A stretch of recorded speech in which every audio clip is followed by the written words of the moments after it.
Hello, girls, guys, and gays, and everything in between. We're now in the second episode of In the Closet Sumecom podcast. And I'm your host, Sophia Angeline Delantero, and my pronouns are she and they.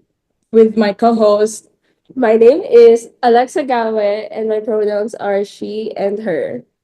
ayan, now we're in the ayun nga, second episode of our podcast, and we are here now with our amazing and beautiful guest, Ate Julia Sorian. Ayan. Hi everyone. Hi Sophia. Hi Alexa. So, magpakilala ka naman po ate sa sangkabaklaan. Ayan. Okay. Hello, the girls and the gays and the days. I'm Julia Soriano. I'm one of the founding members of Sumicom. I am also the former co-chairperson of Northern Luzon Pride, and I'm a third-year law student in University of the Cordilleras. Hindi nyo kaya. Hindi nyo kaya. Happy Pride!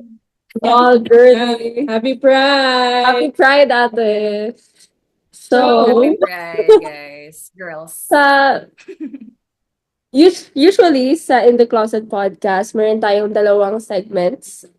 First topic is parang mag-uusap tayo tungkol sa Ngayon, yung topic natin is about pride being a protest and not a celebration. yes. And usually, sa second topic din natin is pag-uusapan natin yung coming out story ng guest natin, which is yung coming out story ni Ate Julia. So, Oh my God. let's start. Okay. So, first segment. Now, ano po yung first experience nyo or kailan nyo po unang sinelebrate ang Pride Month? Okay. I think ang first like celebration ko talaga of Pride Month is with Northern Luzon Pride na din dito dyan sa Baguio na nung 2022 um nabuo ang Northern Luzon Pride. It's parang like a group of friends lang din na parang si Kiki siya yung nag-found and parang na-recruit din kami. And we really wanted to create Northern Luzon Pride para makapag-celebrate ng Pride Month sa Baguio. Kasi at that time, parang walang celebrations, as in walang celebrations ng June. Although there are celebrations of Pride of the LGBTQ around November, December, if I'm not like if I'm correct. Sa Baguio. But there was none ng June. And of course, like the whole world celebrates ng June and we wanted to do that. So we registered the Northern Luzon Pride and the same year, nagkaroon ng unang June Pride March sa session din, yung going down to Malcolm. And umulan pa noon, as in like super rain on me ang atake namin.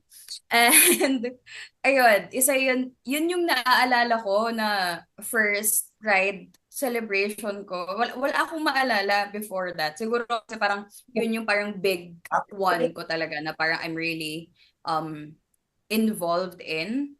And sobrang saya. Kahit umulan, sobrang dami pa rin pumunta, which was great. Kasi, syempre, unang event pa lang yun ng organization and parang hindi, syempre, like you want to lower your expectations na parang baka konti pa lang ang pumunta. Pero overwhelming din yung support. Sa end, ang maganda is hindi sila umalis kahit umuulan. Yeah, yun yung first Pride celebration. And yun na din yung unang Pride Ball na naganap sa Baguio after nung Pride March. Ayun. Anong year yun, ate? Anong year yung first? 2022, 2023. So, parang it's been three Pride, ano na, Yeah. Oo, parang pang-apat na to. apat na Yay. to. Wow. Yeah, Wow. diba? Okay. Was In it fairness. fulfilling? Was it hopeful? Or what did you feel right at that moment? Sobrang parang ah, nakaka, naka-build up ng like, self, parang ganun. Empowering. It's super empowering. Kasi parang as someone who's queer and like women also, we sometimes feel alone, 'di ba? In our battles, like personally every day. But seeing everyone come together, sobrang nakaka-uplift siya. Tapos like you feel na lahat kayo iisa kayo ng pinaglalaban, iisa kayo ng gustong marating, gustong makuha, which is like equality and your rights, ganun. So parang nakaka-uplift talaga siya. Parang um, sobrang laking support system na parang pwede kang maging maingay, pwede kang maging loud about yourself. Kaya sobrang hopeful din at that time nung Pride, like the whole Pride month din noon. Kasi actually, yun pala, there are other events nung Pride then, like that first Pride. Kasi I don't know if you've noticed if yung mga last Pride celebrations, ano talaga, whole month talaga yung celebration din with Northern Luzon Pride. Parang every weekend meron. Kaya lagari talaga ang mga bakla. Pero ayun, like lahat ng weekends, tapos makikita mo yung mga tao, they're still supporting the event kahit iba't ibang event siya. Sobrang nakakataba ng puso. And like as one of the organizers, parang it fuels you more to do more of those kinds of events. Wow. Actually, ngayon, no, meron din pong calendar yung Baguio for the whole June. Yes. Yeah. Back din sila. Tapos nandun din yung Mm-mm. NFT. Wow. So, Yes. Sobrang sorry, go. okay. Ano po yun? Continue po. Sobrang din, nakaka-hopeful din na kasama na natin yung city Mm-mm. this year. Mas marami Kasi yun nga, we started na it's just a group of pride organizations like Bahaghari, Ladlad, Northern Luzon Pride coming together. Parang private organizations yan. Tapos kung merong support from the LGU, it's mostly like permits. There was like in the past, financial support is like hard to get. But now, like it's partnered with the LGU and lumalaki na din yung support with for pride organizations, which we are really grateful for. And dapat lang, parang ganun. Parang deserve naman natin. Yeah. Tsaka, marami na rin silang batas na inilalakad dito sa Baguio for the LGBTQIA+ community. And like, that's very great. No? Very Progressive. Very progressive. innovative. Yes. Yeah. Meron tayong anti-discrimination ordinance sa Baguio. Yun, napasa na siya. Wala pa siyang implementing rules and regulations, which is medyo kulang pa. And pero at least, like we're one of the few cities in the Philippines that has anti-discrimination ordinance. So yay, Baguio. Hindi ko alam yun. Yay, Baguio. The more you know. Go Baguio. Yeah. Okay, next question is, ano ba? For question lang ate. Now na wala ka here sa Baguio, how do you celebrate Pride? Pride. Ngayon wala ka po dito. Yun nga, first time ko siya. First time kong wala dyan sa Baguio. Parang, tawag dito, para ako din, para na sasad din ako. Kasi yun nga, madalas talaga. Siyempre, like with the org, halos araw-araw kayong magkasama, planning, organizing. And I'm sure that you guys feel that right now kasi magkakasama kayo organizing this. And I'm really, really thankful for you guys na parang pinupush nyo talaga yung events and like things like this within UC. And like, like ito yung gusto nating mangyari. And like, sobrang thank you kay Ali at sa inyong dalawa. Grabe siya, hindi na siya And how do I celebrate Pride? Grabe, ang sipag nyo. I think I celebrate Pride through like this, participating pa din kahit online. And yeah. And tumutulong naman ako konti sa admin tasks sa like volunteering for NLP. And yun pa lang. And sana makabalik dyan for the parade. Yeah, that's sa June 28 yata if I'm not mistaken. 28. Yes. Yeah. Punta kayo If ever that's our first Pride March, if ever we're going, Talaga? Ay. praying. Kung makakapunta, Fun. push. Sana. Bakit? Bakit hindi? Prior plans pa po ate sa school. Pero like we're hoping Sana. sana maka-attend po kami. Mm-mm. So next Masaya question. siya. Kung maisip Masaya. na follow-up question. Gusto ko sana tanongin, pero parang medyo complicated na if like, kung ano yung naging struggles nung first time nyo. Kasi kayo yung nag-organize nung Mm-mm. first ever na ano, diba? Kaya like, ano Mm. yung hindrances, kung may nakakaaway ba kayo, joke lang. Pero like, Wag natin mag-usapan yan. wag yun. Pero Kasi like, meron talaga. challenges. Kasi meron talaga. Mm-mm. Hindi siya, edit mo na lang to, pero like, hindi siya magandang pag-usapan kasi within the community yung away. Yeah. Oo. Mamay Parang mag yung mga Okay, matatandang, fine. Sheesh. yung mga matatandang gays, Mm. parang they felt dethroned, parang ganun. Tapos sabi nila, ano daw, Lenny supporters daw, parang ganun. Parang gagawin daw naming rally para kay Lenny yung Pride. Okay, that's okay. Edit out talaga Edit yun. out talaga. Pero what the hell? Okay. Yeah, kasi ano, kakatapos lang ng ano nun, ng elections. Ay, yeah, kasi May. Mm-mm. So like, My God. gay ate?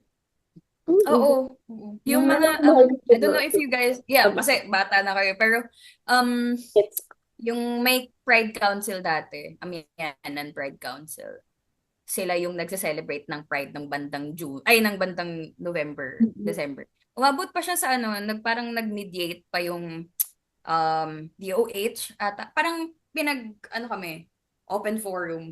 Wow. Mm. Oh my God. So, may resistance talaga before na i-celebrate ang Pride ng June. Kaya nga ngayon, meron naman ng council ulit. Kasama naman ng NLP Mm-mm. sa like group. Pero hindi naman din siya government recognized. Pero parang ayun, like bumuo na naman ng malaking organization full of like organizations. Pero parang ano lang din, some of the people there na parang tinalaga nilang sarili nila as officers, galing din dun sa original organization. Crazy. Ganun. Ilang, walang Tapos parang to think kasi na NLP yung nag-start ng June Pride, diba? Tapos parang, bumalik na naman. Anyway. Meron pang event sa convention ngayon and like, Mm-mm. may film viewing pa, ganun. Oo, ano naman yun? Yun nga kasi, ginawa na ng LGU na one, parang nakisama na ng LGU sa atin, sa mga pride organizations to celebrate ng June. And parang kinonsolidate na nila lahat ng events. Although meron pa rin events ang NLP na hindi kasama sa calendar ng Baguio. Paano po namin Na parang kasi we have our own partnerships with other organizations. regarding NLP po, yung kaming mga gustong mag-join sa events nila, how can we access or like how can we join sa mga events po na yun? I'm not sure kung open pa yung volunteering part, pero you can definitely look at their socials, Northern Luzon Pride, Instagram, Facebook, same naman lahat. And yeah, andun yung calendars, andun naman yung announcements for the events. Yeah. I think starting nung expo, tuloy-tuloy na yan. Tuloy-tuloy na yung events. We'll look into that. So next question. Kailangan ko naisip. Okay, sabi na din lahat. Gusto ko lang itanong, since yung core ng segment natin is like explaining or expanding the fact that Pride is not just a celebration but a protest for each and every one of us. Now, when did you realize, Ate, na you're not just celebrating it, you're fighting for your rights and you're protesting for it?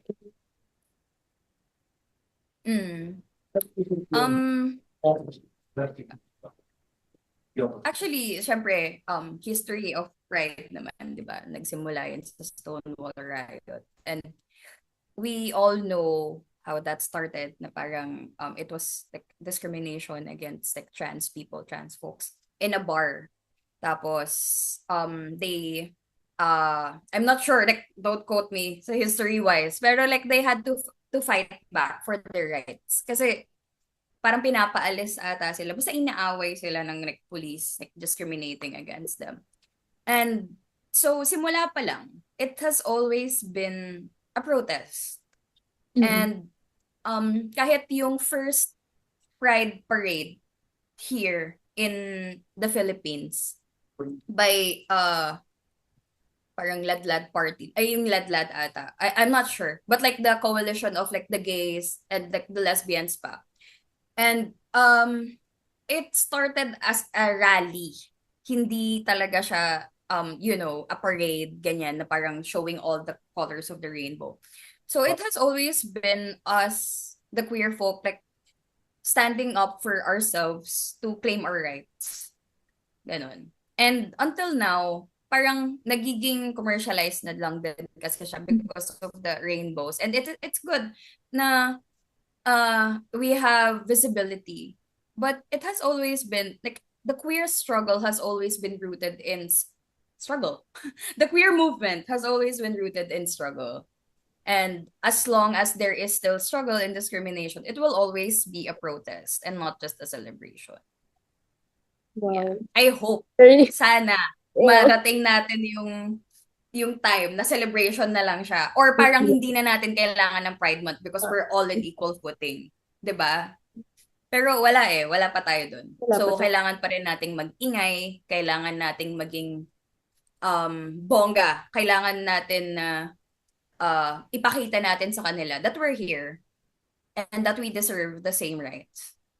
Mhm.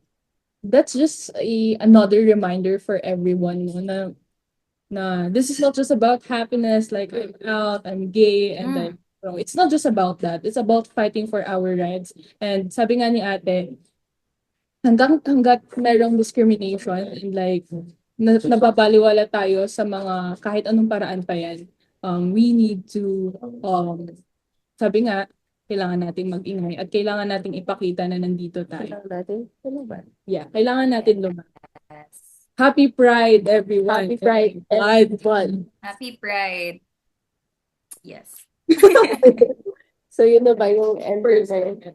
Okay, so that is the end of our first segment where we talked all about how Pride is not just a celebration, but it is also a protest. So, we will be taking a 2 to 3 minute break and we'll be back. Our next segment where we will be talking about the coming out story of Ate Julia. Yay! Okay, kepe lang yun. I-edit ko lang yung break. Okay. Break? Bakit may break? Sorry, at ang ingay. Lalagay talaga kayo ng like intermission sa gitna. Para mag-feature ka kung ano-ano. Alam mo yung anong Okay. May ads. May ads. Opo, parang ganun. Pero like, we're I gonna see. feature din mga queer artists, ganyan. Yun talaga likely. Mga mga upcoming events. At hanggang, maingay ba dito ate? Like, maingay ba yung audio namin? Hindi naman. Ako. Cancellation yata ako. Okay. Wait lang. Nice. Ayun. Mahina ata yung ko. Internet ko. Mahina ba? Sakto lang ate. Pero, medyo Naglalag lang. medyo, pero like, okay lang. Ayun lang. Okay. Picture muna tayo. Hala. Yay. Yay! Para sa story. Kaya lang ID mo. Natag mo ko. Alam si ate. Julia Soriano. Barreto naman. Ito naman. Ito. Ayun na nga, ang internet ko na wala. You're... Okay, Okay, anyway. are you comfortable naman natin talking about your coming out story? Like, meron ka bang like anything na ayaw mong i-mention? Ganun. Hindi namin tatanungin. Ang problema kasi wala naman ka talaga akong coming out story. Hindi ako nag-come out. Like, wala ako yung declaration na, Parang, na I'm gay. Parang ganon. So, parang Pwede isa naman. lang. May story ako isa. Parang Okay. yung nanay ko, parang in denial siya na Mm. bading ako. Kahit may pride flag na dun. Parang, pwede Oh yun. Okay gosh. lang. Sige, sige, yun na lang. Pero Okay. okay lang. Wala naman akong, hindi naman ako Okay. sensitive. Very open. Okay, let's start. Okay, ikaw na mag-open ng second segment. Okay, so welcome back to the In the Closet podcast. So now pag-uusapan na natin yung coming out story ni Ate Juliana. So, do you want to start, Ate? Ano yung parang first talagang na like you you put it out into the world na I'm I'm here, coming like out. here. Mhm. Yeah. Yeah, okay. Sa akin, I think it started when I started living in Baguio.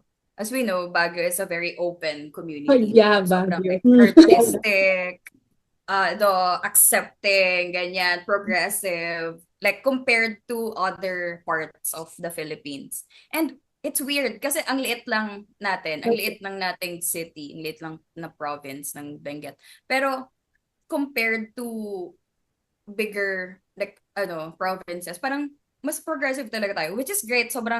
Kaya sobrang love na love ko ang Baguio because of that. And when I moved to Baguio, I got to meet beautiful progressive people like si Kiki, si Faye, si Herson, kayong dalawa. Yung mga and yung mga friends ko that I encountered, that I met, they are in the art scene na. So it was a very progressive community and accepting community. And because of that, I was able to explore more of my sexuality. And before going to Baguio, I have suspicions that I'm bi. Like, parang gets. Okay. Parang ganon. Pero, I never got to explore it. Kasi before that, I was just focused on studies. I was focused on my work, ganyan. But when I got to Baguio, I was able to parang experience like life, like besides school and work. So ganon, like mas na-engage ako sa mga sa extracurricular activities, events, ganyan. And ayun, like my friends are very supportive of me. So I started dating like dating women, ganyan. Tapos parang eh, Kinilig ako. Please. ayun, tapos parang nagkiklik naman. And parang hindi naman siya, wala siyang like certain moment sa akin na bakla ako, ganun. Parang It na was parang, just oo, normal. like, Yun alam na yun. ko, parang, yeah, it makes sense, ganun. Yun na lang, like, personally. But there was this time, na parang alam ko na bading na ako, ganyan. Tapos, like, yun na nga, meron ng Northern Luzon Pride. And I was posting on Facebook. Yung mga events, syempre, di ba? Tapos, like, hindi naman ako nag-come out sa mom and dad ko. Tapos, there was this time na my dad and I are in the car. Tapos parang sinasabi ko sa kanya na may events kami, ganyan, ganyan.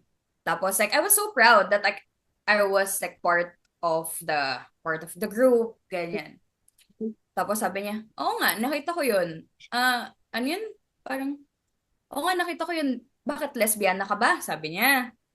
Tapos parang like sa akin, parang, di ba, nervous na ako eh. Kasi, paano kung hindi maganda tong conversation na to? Ganun, di ba?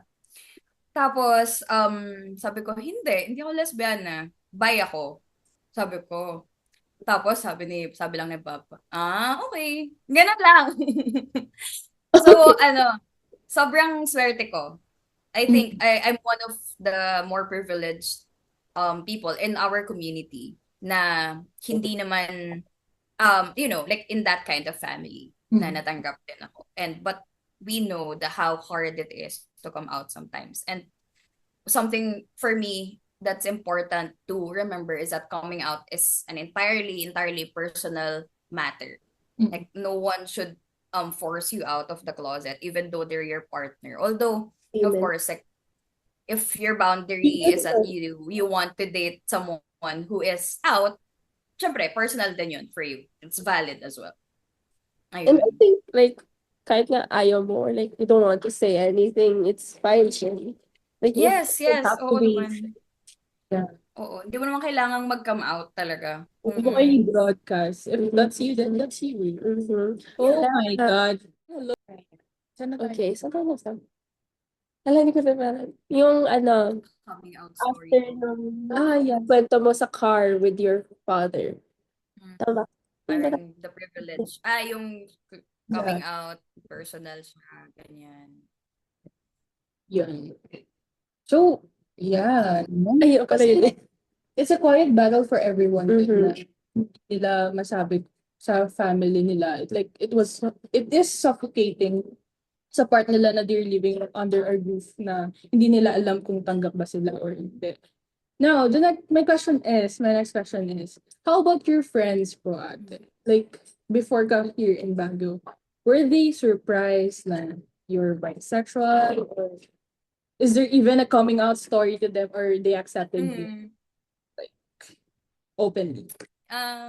Yeah. May funny story, like with my best friend ng college. Parang nung sinabi ko sa kanya, parang sabi niya, parang normally na, parang, alam ko, ganun. Parang, oo. Yung, Tapos sabi niya sa akin, ano yun? Bakit hindi mo ako niligawan no college? Tsaka ganun siya. Tapos sabi ko, kasi hindi kita type. Oh my God. Okay, please.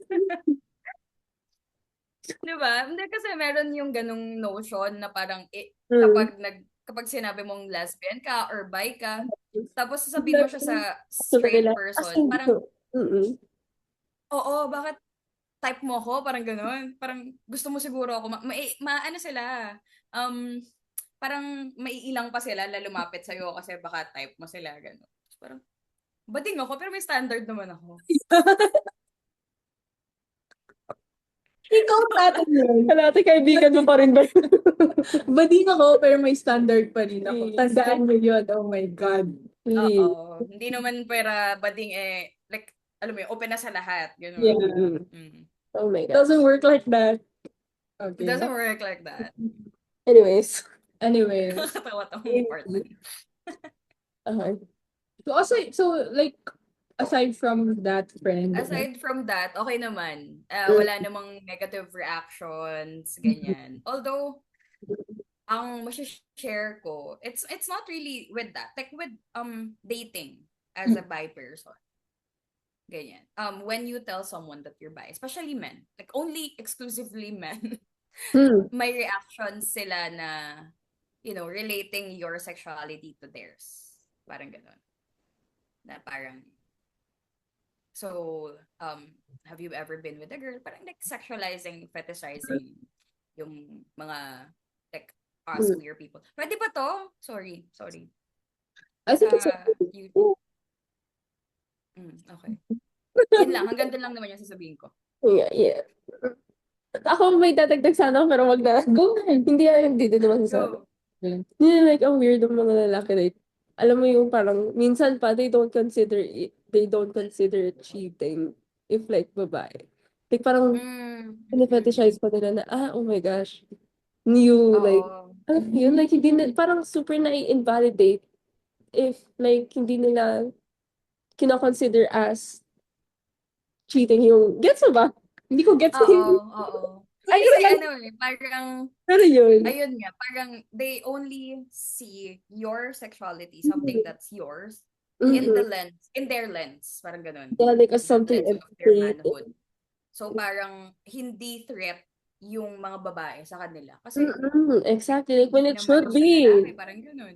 Which is like, sobrang invalidating it's biphobia actually. Exactly. Na-invalidate siya ng pagiging bi. Mm. Anyways, ano ba? Kapag coming out story, like, so, Ano pa what ba? if, like, experience mo, ate, as a bisexual? Was there nagkakagusto, ano ba? Was there a discrimination about being bisexual? Mm, I think as a bi person, Mm. we are kind of like in the privileged spectrum. Mm. Like with queer people, diba? Kasi, alam mo yun, parang, yun nga, like we are more passing Mhm. compared to other ano. But what is actually sa akin ang na-experience ko naman sa parents ko pala is um parang hindi din nila sineseryoso kasi nga bi. So parang pwede pa rin naman yung mag-asawa ng lalaki. Exactly. Parang gano'n. Mm. Na parang siguro nag-explore lang yan, ganun. Mag-aasawa pa rin yan ng lalaki, parang ganun. Yeah, usually Yun yung it's normally. a very common, I think very common siya na ano when it comes to like bisexuals na like it's just a phase or like hindi nila Oo. doon nagro-root halos lahat ng biphobia and like like na-invalidate. Parang they refuse to believe what they don't understand. Kasi kapag, feeling Yeah. na, kapag nagkakagusto ko pa rin sa lalaki, hindi valid na bading ka. Kasi like, you're attracted to men pa rin eh. Diba? So they don't understand na there's actually a sexuality wherein you can be attracted to men and women. Yeah, exactly.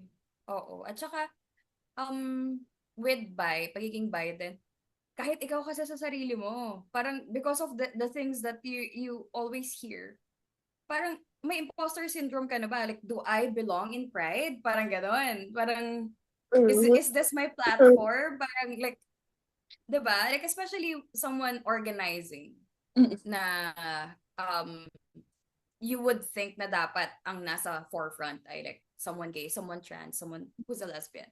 Parang ganun. Pero we have to uplift ourselves, you bi folks. So parang we are part of the community as much as everyone else. Yun. Okay. Alam mo, kailangan natin ni-educate. Okay. Totoo. Na, yeah. Kasi marami talagang hindi nakakaintindi between L and B dun sa LGBTQI. Meron pa akong nakitang Mm. post, share ko lang. Kasi Go. talagang sila naniniwala na meron, nag-exist talaga ang bisexual. I mean, like, they really, dinadeny nila sa sarili nila. Meron akong nakitang post, sabi, hindi mo ikakamatay if ikaw yung L sa LGBTQIA+, at hindi yung B. Yes, so, Actually, yun din sa Oo. sasabihin ko. Like, on the other side din, kung merong mga nag-a-assume na like, ang mga bi people are just like performative lang yung bisexuality nila. At the same time, meron din yung mga tao naman like from our community na parang iniisip nila na don't be in denial. You're like, yeah, you're like, you're fully, you don't like, na parang dami nagsasabi na stepping stone lang ang bisexuality into like being gay or Yun nga, parang lesbian. sinasabi nila na Mm. gateway drug daw, parang ganun. Yeah. Parang Gateway mapupunta drug. rin yan sa lesbian or like mapupunta rin siya sa gay. no, Which is yeah. not true. Okay, so my next question is, what is the best thing you've experienced as a bisexual? I mean, like, As a On bisexual a positive person, note. yeah, on a positive note. in a positive, More positive note. um, like as a bisexual person, parang ang mamaano sa isip ko, lahat kasi ang gaganda. Yun lang. Like, as a bisexual person, like lahat ng tao, for you, maganda. Parang ganun. Kasi diba, you know that bisexuality is kind of a umbrella term. So parang pansexual is like under bisexual din. Para yun, you can explore all your like relationships, like connections with everyone. Because like you know that like hindi mo ano sa sarili mo na pag ang ganda niya parang ano ba to, like romantic ba to or parang cute lang ba siya, ganun. Kasi you have the world is your oyster. Parang which is like really fun. It's really fun. And ano pa ba as a bi person? Ang gaganda din kasi ng babae talaga. So, like maganda rin naman yung guys. Wino-worship ko na sila. 'Di ba? Hindi. Yearner. Yearner. Yeah. Okay. Meron pa ba tayo? Ikaw, do you have questions as a bisexual? Dumili pa din utak. Disclaimer lang ate, hindi ako out sa podcast na to. I'm like, Okay, okay. sinasabi ko lang na alay kasi hindi talaga ako out. There's not. Kaya parang Super ready. medyo limited yung Mm-mm. pag-conversate ko. Dahil, Mm. Go. um, Pero ikaw, may questions. May gusto ka pang malaman. Yeah. ako maisip, lumilipad yung utak ko. Ganda mo raw kasi sa akin. Totoo, te. Grabe. Tas like, the looks and the brains is crazy. Thank you. Ganda niyo din. Tama. Yun lang kasi kapag kasi coming out story. Like, Yun na yun. yeah. I think yung pagiging Biden kasi yun nga, very relatively easier siya than the other letters in the in our community.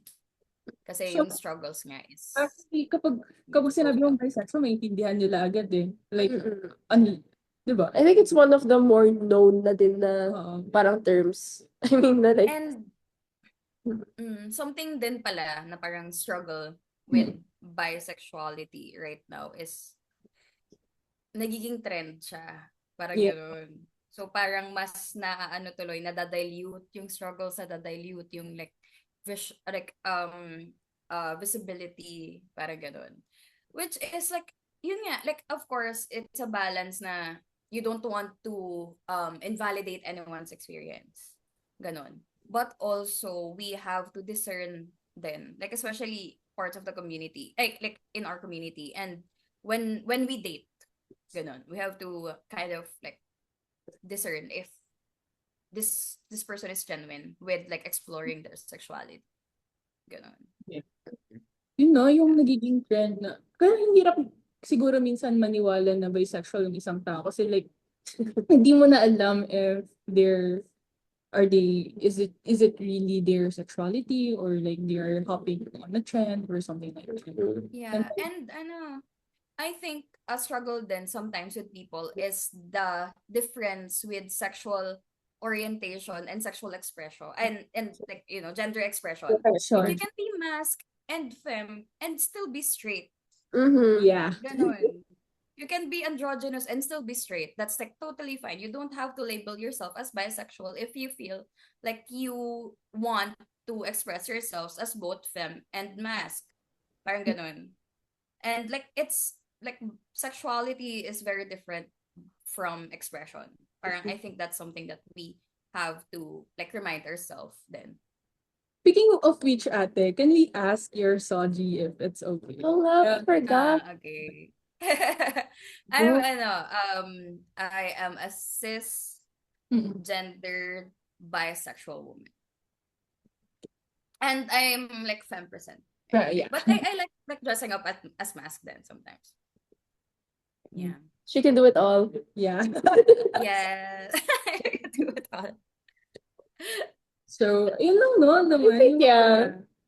Pero like, do you have message po sa community natin ngayon? If Happy Pride, everyone, and thank you again, Sophia and Alexa, for giving me this privilege and honor to be on your show. And I want to shout out si Ali talaga na nagpa-process ng lahat ng ating papers para sa Pride Month sa UC. Sobrang applause sa kanya because Sumikom has a great mother right now. Talaga. And to all Jaguars, Rainbow Jaguars, I want to say that we are here and we are queer. Wow. But like like there's a space for you in UC even though it's small and it's hindi pa siya well known. It's a home. So come home na. Sumikom ka. Wow. Come home. Congrats, guys. Thank you, ate. So that concludes the second episode of In the Closet, a Sumicom podcast. We talked about a lot today. We talked about how Pride is not just a celebration, but also a protest. And we talked all about yung mga struggles and experiences and everything that comes with being a bisexual with Ate Julia. So, ayan. Yun yung mga napag-usapan natin ngayon. And like, we will see you on the third episode, next episode. Yeah. And to again, a closing statement.